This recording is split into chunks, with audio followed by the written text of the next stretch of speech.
由妇女救援基金会所经营的阿嬷岛人权博物馆，长期咧陪伴也记录日本兵慰安妇阿嬷的故事。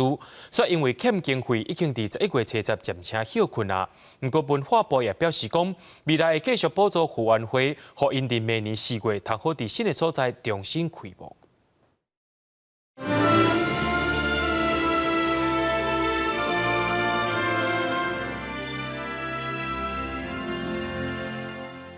即个若无以后无留咧，阮其实嘛真毋甘啦。一拍一拍的电火，甲阿嬷画的加工笑好光，代表阿嬷的人生随风坎坎坷坷，要是充满希望。来到这间全台湾头一个由民间组织成立专门推展慰安妇故事的阿嬷岛人权博物馆，就会使看到阿嬷的作品。不过妇援会讲，经营阿嬷岛4档了千外班，在11月初10已经关门。 房租真的是太高了，捐款的那个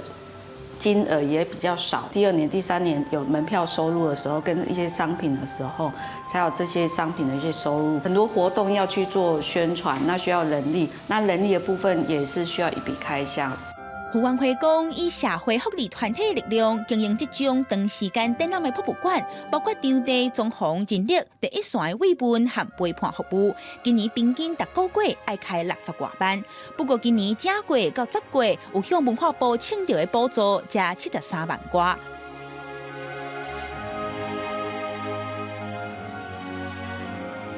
提倡妇女权益38档外民间基金会认为，未来阿嬷岛应该和政府相关的博物馆做伙合作，到宣传也增加连见度。它有没有可能是例如说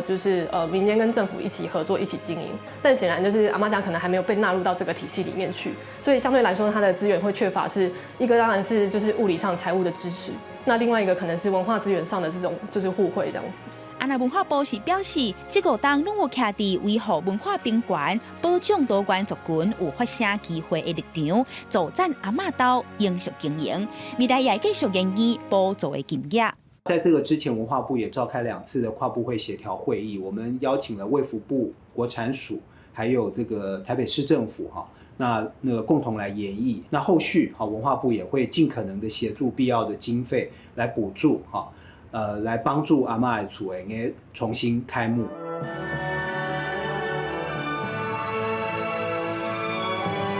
刷入去阿嬷岛会刷去台北市大同区承德路3段瓦近捷运民权西路站的办公大楼，按算明年4月份重新开幕，也固定时间换无同主题，缩小规模展示，减少支出。也期待阿嬷的故事会当继续留落来，刺激社会实践女性平权。